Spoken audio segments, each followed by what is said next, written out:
السلام عليكم، عاملين ايه؟ وحشتوني جدا جدا جدا من ساعه اخر مره عملت لكم فيديو فيها تفصيل. بقالي كتير قوي ما عملت لكمش فيديوهات تفصيل.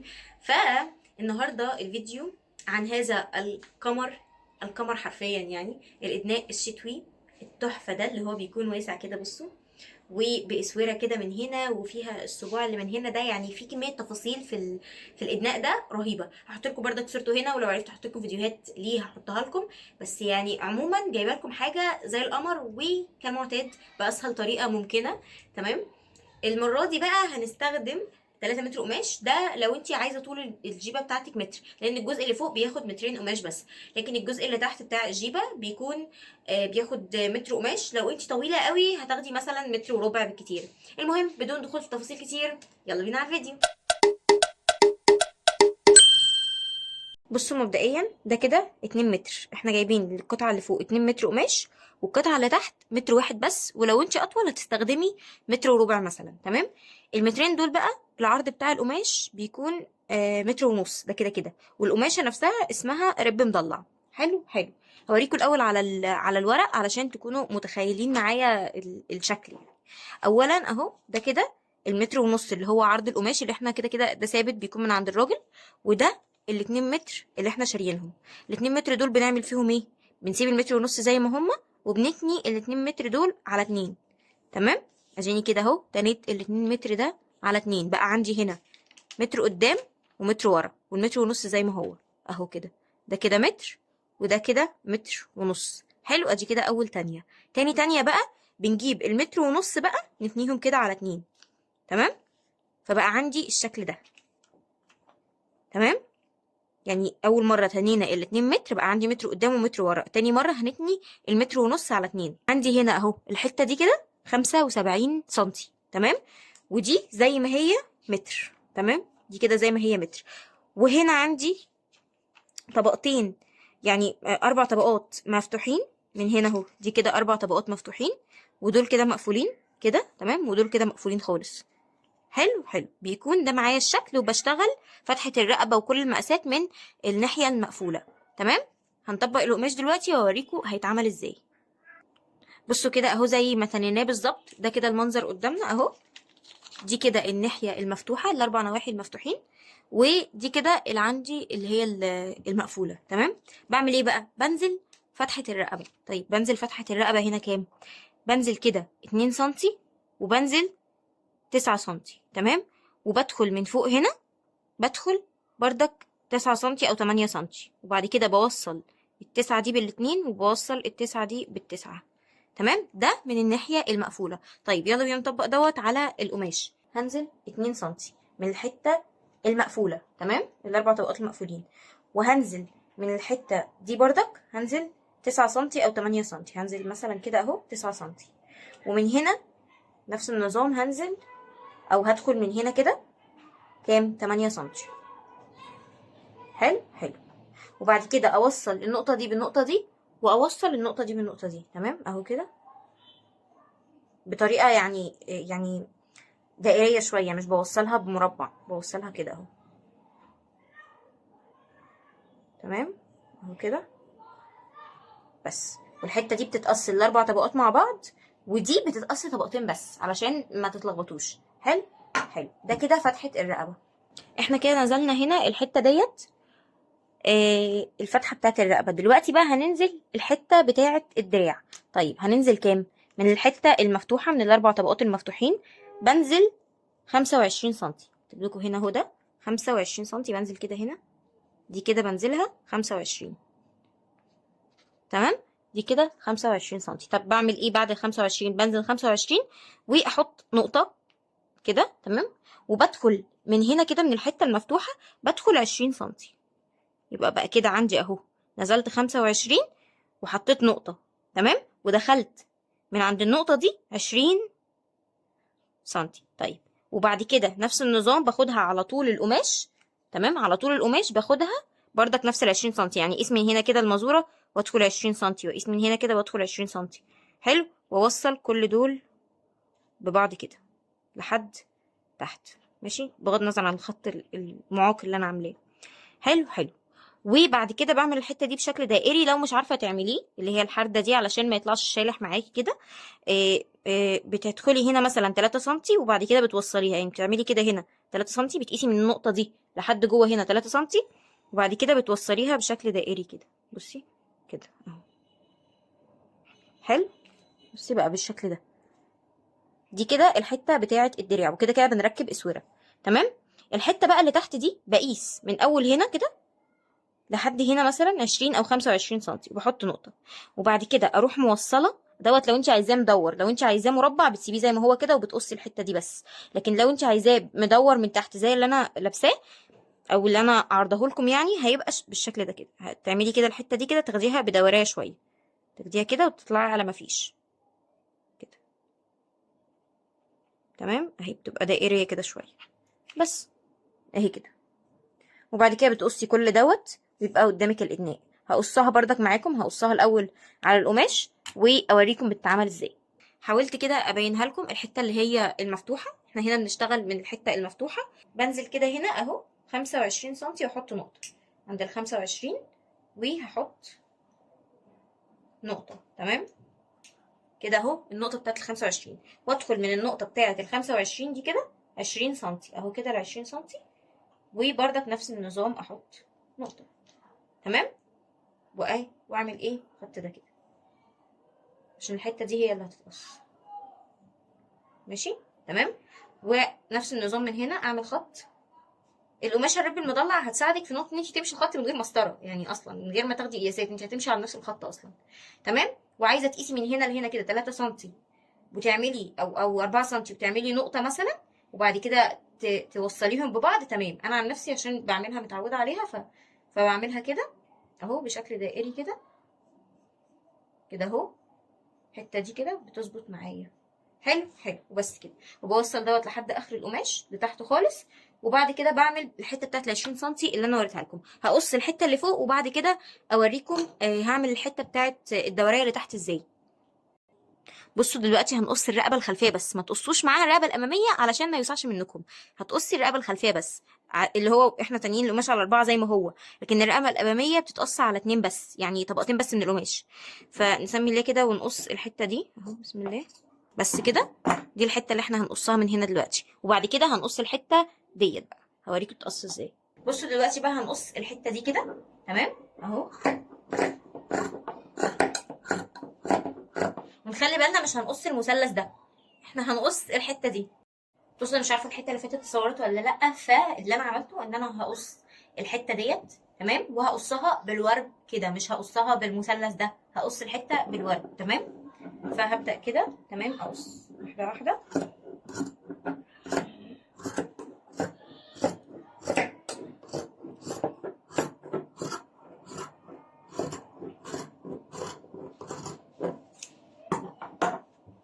حلو كده. واشد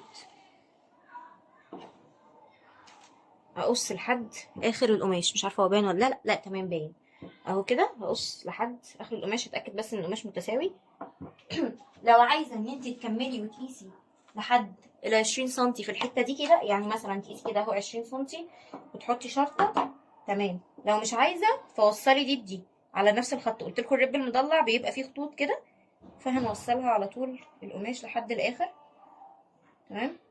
لحد اخر حته عشان تبقي عارفه انت ماشيه ازاي. حلو حلو. وفي الحته الاخيره هقول لكم هنعمل الحته المدوره ازاي.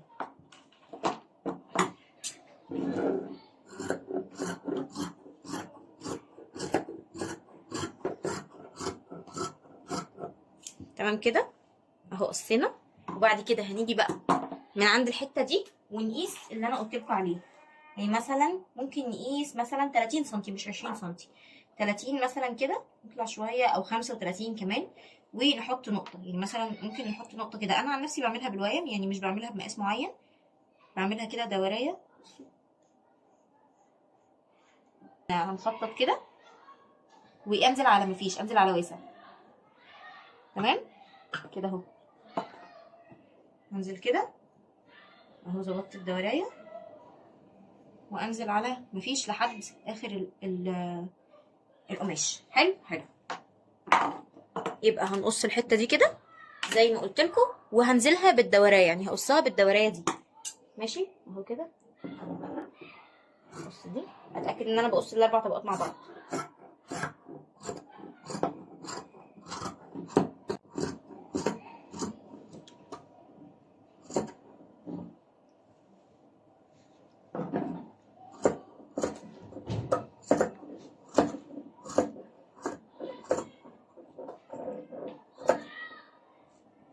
القماش الشتوي يبقى رخم في قصه شويه، لكن تمام يعني. بنتاكد بس ان احنا نظبطه كل شويه كده عشان نقصه. هنكمل الحته دي كده على ما فيش. تمام تمام اهو كده. ده كده بقى عندي الإدناء. مش عارفه هي ضلمت ليه، بس تمام. ده كده عندي الإدناء اهو. وبعد كده هقص الاسوره. بصوا هخلينا في الإدناء الاول، هظبطه لكم وبعد كده نقص الاسوره. بصوا هنفرق الامام عن الخلف لو انتوا عايزين الامام قصير والخلف طويل. بصوا كده هنخلي دي على جنب عشان هنطلع منها الاسوره والرقبه. تمام. نشوف بقى ده هنعمل فيه ايه. لو عايزين الامام قد الخلف تمام. انا عن نفسي بخلي الامام اقصر شويه من الخلف، فبعمل ايه؟ بفرقهم كده عن بعض، بفرق طبقتين عن طبقتين. بصوا كده اهو. هنشتغل على طبقتين بس مش 4 طبقات. طب هعمل ايه بقى؟ المسافه اللي ما بين الامام والخلف مثلا 10 سنتي. ماشي. مثلا اهو طلعت 10 سنتي، واطلع هنا كمان 10 سنتي. تمام. نفس النظام كده 10 سنتي في كله، بس الحته اللي بالورب دي باخدها بالورب زيها، يعني مثلا اهو 10 سنتي كده و10 سنتي بردك كده اهو. باخدها بدورية كده اهو، واخدها على ما فيش بردك اهو كده، على ما فيش كده. تمام. بس كده. وابدا اقص الحته دي وكده. دوت الامام مش الخلف، علشان هقص الامام اقصر من الخلف، وابدا ان انا اقص الدوريه دي. تمام.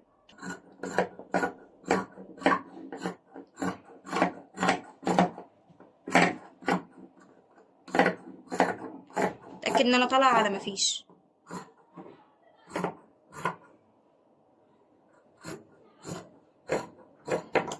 بس كده اهو. دي كده انا مش محتاجاها دلوقتي في حاجه.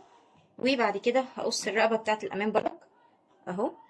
افصل الامام عن الخلف كده، الحته اللي انا كنت رسماها اللي قلت لكم ان احنا هنقصها لوحدها. ماشي كده اهو. كده نظبطها. نظبط بس الرقبه، مش مهم بقيه الادناء دلوقتي بالنسبه لي. انا خلاص خلصت. المهم ان انا اتاكد ان مفيش اي كلكعه ومفيش حته مش مظبوطه. اظبطها كده. تمام. اتمنى تكون واضحه. مش عارفه اوضحها لكم اكتر من كده ازاي. اهي كده. اتاكد ان الطبقتين على بعض كده اهو. اظبطهم ومفيش اي كلكعه، علشان لما اجي اقصها بقص الامام بس، ماليش دعوه بالخلف دلوقتي. ماشي. ببدا ان انا اقصها كده.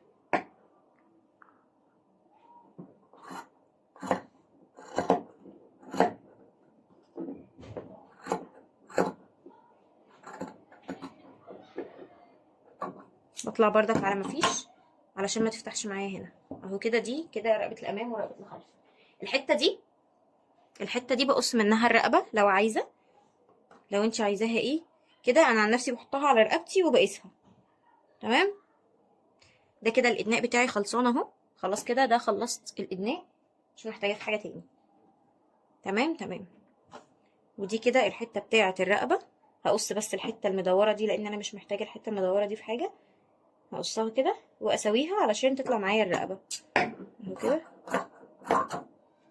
اللي هو يعتبر شريط البيه، بس انا مش باخده بشريط بيه، انا بتنيها تانية معينه كده. هوريكم هتنيها ازاي واسويها بس كده. انا عايزاها عريضه زي ما هي، لاني مش هبرمه، انا هتنيه بس كده. تمام. اسويه من هنا كمان.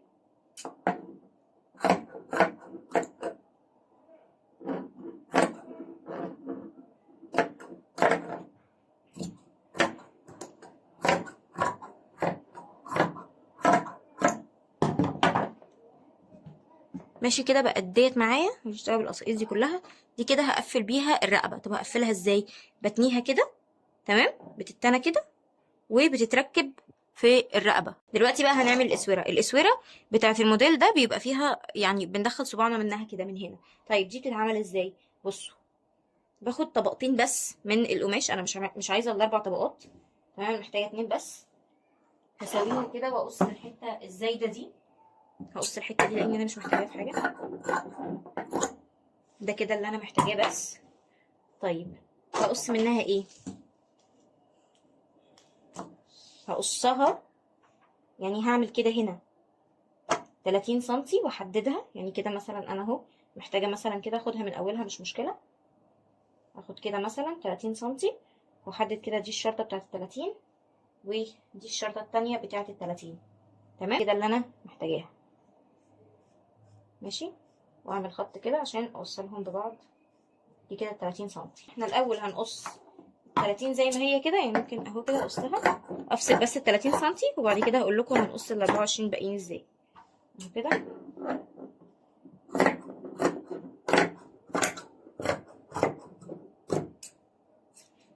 تمام، اسوي بس المربع بتاعي ده، المستطيل ده مش مربع، مش عارفه مربع ازاي بس ماشي. اهو كده سويتها، تمام. وبعد كده الحته دي اخد منها بقى ايه ال 24 سنتي. ازاي؟ بصوا، هتنيها على 2 عشان تظبط معايا. ظبطتها كده على 2 على 2 يبقى عايزين 12 سنتي بس مش 24. فانا اهو هاخد ال 12 سنتي، الوسع ده يا دوب بيكون مظبوط. فانا اهو تنيت ال 30 سنتي دي على 2 وهاخد هنا 12 سنتي، تمام. اهي ال 12 سنتي بتاعتي وهي هنا 30، فانا هبدأ ان انا اوصل ال 30 دي كده بال 12 كده اهو. تبقى الخط مايل شويه، ادخلها لجوه كده شويه بحرده بسيطه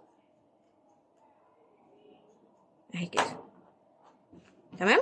واقص الحته الزايده دي، ماشي، ده ان انا اقصها كده.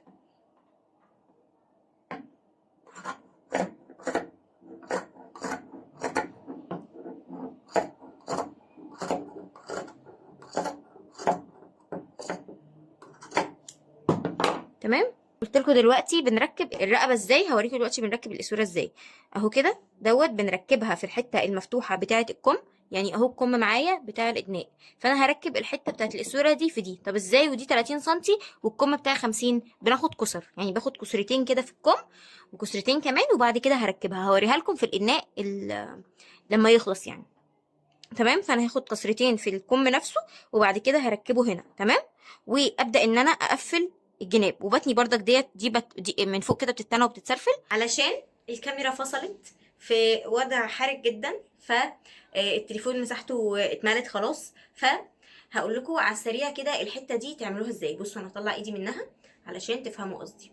بصوا انا قلت لكم دلوقتي يخرب بيت الضحك بشرح على ايدي. المهم انا قلت لكم دلوقتي اهي بتتقفل الحته دي من الجنب كده. الفكره بقى الصباع ده بنعمله ازاي؟ بنسيب سنتي كده من هنا، تمام.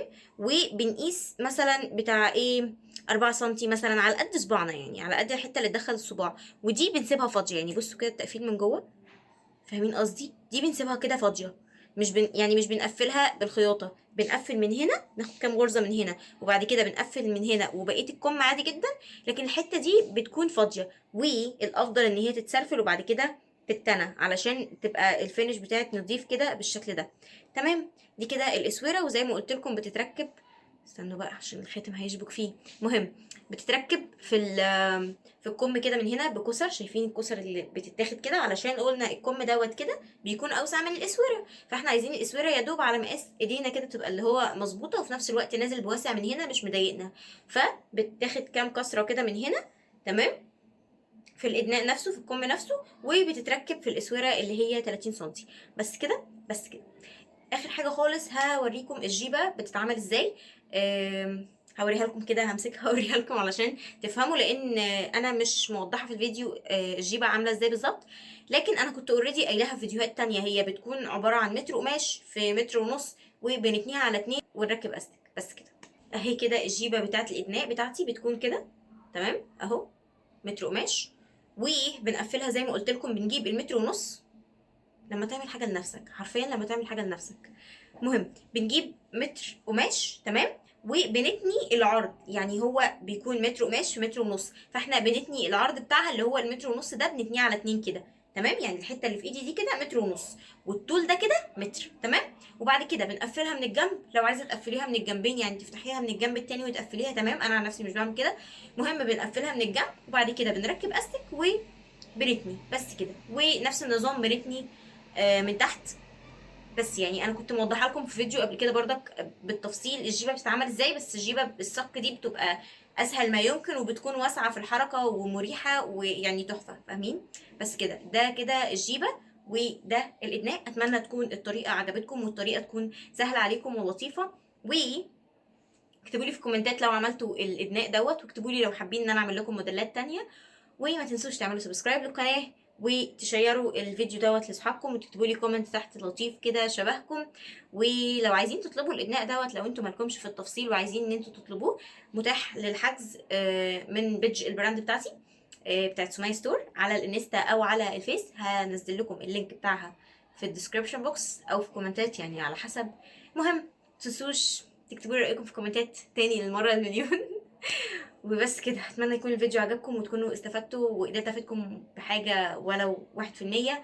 وبس كده، ادعوا لي كتير بقى يا عيال، عشان ارجع اصور لكم فيديوهات تاني زي زمان، علشان انتوا وحشني وحشني وحشني وحشني والله العظيم كتير قوي. بس كده، نكتفي بهذا القدر من الرغي، نكتفي بهذا القدر من الرغي.